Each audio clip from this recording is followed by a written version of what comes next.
ओम सभी को शुभ नमस्ते सज्जनों। आज हम सामवेद के 451वें मंत्र का स्वाध्याय कर रहे हैं, जिसका शीर्षक है उषा का उपदेश, प्रकाश व कुलीनता।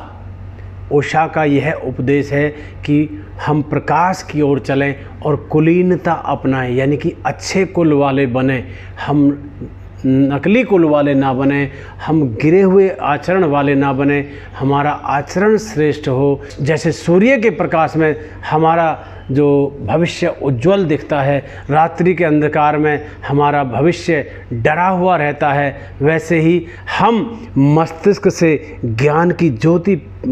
में ज्ञान की ज्योति प्राप्त करके अच्छे कुलीन बने, अच्छे आचरण वाले बने, अच्छे व्यवहार वाले बने। आइए मंत्र में ऋषि जी क्या लिखते हैं देखते हैं। 451वां मंत्र। अस्त होता हुआ सूर्य रात्रि को जन्म देता है। सज्जनों, जब सूरज अस्त होता है, छुप जाता है, तो उस समय रात्रि धीरे धीरे आती है और सब तरफ डर और भय का माहौल हो जाता है। कुछ किसी को दिखाई नहीं देता। चोर डाकू इत्यादि जो भी बुरे कर्म में प्रवृत्त होने वाले लोग हैं, या शेर चीते इत्यादि जो जानवर हैं, जो हिंसा इत्यादि कार्य करते हैं, वह तो प्रसन्न होते हैं, लेकिन जो भद्र प्राणी हैं या भद्र पुरुष हैं, उन्हें वो वातावरण भयावह लगता है, डरावना लगता है। तो आइए, और उदय होता हुआ उषा काल को, अस्त होता हुआ सूर्य रात्रि को जन्म देता है, और उदय होता हुआ सूर्य जैसे ही वो दूर कहीं होता है, उदय होने को हो रहा होता है, उस समय उषा को जन्म देता है। अर्थात भोर और प्रभात और अमृत बेला को वो जन्म देता है। वही अमृत बेला और रात्रि, ये दोनों सगी बहन जैसी हैं, रात्रि और उषा काल। एवं रात्रि व उषा दोनों ही बहिनें हैं। उषा आती है और अपनी बहन रात्रि के अंधकार को दूर भगा देती है। दोनों बहनें एक दूसरे के विपरीत कार्य करती हैं। वो अंधेरा फैलाती है, वो उजाला फैलाती है। स्वभाव अलग है। मंत्र में इसी बात को इन शब्दों में कहा गया है। उषा काल स्वसु अपनी बहिन रात्रि के तम का अर्थ अंधकार, अंधकार को अप का अर्थ है दूर, संवर्तयति भगा देती है। उषा काल होते ही प्रकाश हो जाता है। उषा काल जैसे ही होती है वैसे ही प्रकाश प्रारंभ हो जाता है, अंधेरा छट जाता है, गर्दिश दूर हो जाती है, और हम भय से मुक्त होकर के अपनी दिनचर्या में लग जाते हैं, और नहीं लगते तो लग जाना चाहिए। ये मंत्र का निर्देश है। अंधकार का नाम व चिन्ह भी नहीं रहता। अब इस समय दिन का उजाला है, अंधकार कहीं मिलेगा क्या? कमरों में भी अंधेरा नहीं है, कमरों में भी उजाला कहीं ना कहीं झरोखों से पहुंच जाता है, चिन्ह भी नहीं रहता। इस प्रकार उषा काल का प्रथम उपदेश यही है कि हम अंधकार को दूर करके प्रकाश प्राप्त करें, ज्ञान का प्रकाश प्राप्त करें, अज्ञान से दूर हों, मलिनताओं को दूर करें। उषा रात्रि के अंधकार को दूर करके सुजातता, कुलीनता पूर्वक वर्तनिम मार्ग को संवर्तयति तय करती है। कुलीनता के अभाव में कुछ अभिमान व औद्धत्य की गंध आती है।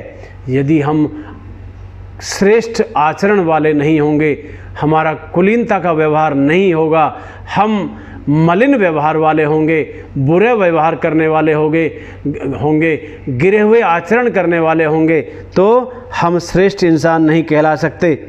सूर्य में कुछ तेजी है। सूर्य का प्रकाश बहुत तेज होता है, जैसे जून जुलाई और दूसरे महीनों में बड़ी प्रखर किरणें उसकी पड़ती हैं, परंतु उषा कितनी शांत है। सूर्य का प्रकाश तो तेज होता है, हमें छाया ढूंढने के लिए मजबूर कर देता है, लेकिन क्या उषा का प्रकाश कभी ऐसा तेज होता है? नहीं, कभी नहीं। वह मन भावन होता है। कितनी प्रसादमय है उषा की जो किरणें हैं, वो कितनी प्रसादमय हैं। उसका जो उजाला है वो ठंडक और शीतलता को लिए हुए है। प्रकाश के साथ सर्वत्र ताप है। ताप है मीन्स जलाने वाली, गर्मी देने वाली, उष्णता देने वाली, परंतु उषा के प्रकाश में ताप नहीं है, उसमें गर्माहट नहीं है, उसमें तो शीतलता है।